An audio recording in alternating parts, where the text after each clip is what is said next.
वजीर-ए-आजम नरेंद्र मोदी के जन्मदिन के मौके पर आज से कुलगाम जिला में बीजेपी ने कई प्रोग्रामों का इनेकाद अमल में लाया है। बीजेपी यूथ विंग कुलगाम की तरफ से आज जिला अस्पताल कुलगाम में खून के अतिये का कैंप मुनक्किद किया गया, जिसमें यूथ विंग के सदर जुबैर अहमद गनाई, जिला सदर आबिद हुसैन खान, मुश्ताक अहमद समेत दीगर लीडरान ने शिरकत की। लीडरान ने वजीर-ए-आजम की सताइश करते हुए कहा कि मुल्क को जोड़ने और इसे तरक्की की राह पर गामजन करने में नरेंद्र मोदी का बड़ा हाथ है।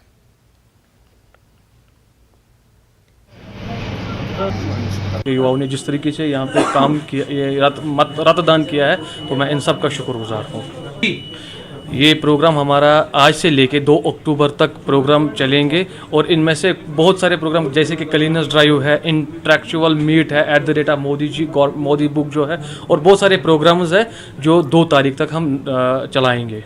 डोनेट किया है, तो मैं यही समझता हूं कि 2 तारीख का जो पखवाड़ा प्रोग्राम पार्टी के ओर से जिसको जो जिम्मेदारी दी, जिनको जो इंचार्ज बनाया, वो उस चीज पे फोकस करे और ईमानदारी सच्चाई से काम करे। भारतीय जनता पार्टी का ग्राफ दिन ब दिन बढ़ रहा है और आम जनता गरीब को पता है कि अगर वाकई कोई हमें हाथ थामने वाला है, वो भारतीय जनता पार्टी का कार्यकर्ता है, वो युवा कार्यकर्ता है, जो हमेशा आंदोलन, जो हमेशा युवा कार्यकर्ता चाहते हैं कि पूरे रेवोल्यूशन लाने की कोशिश कर रहे हैं।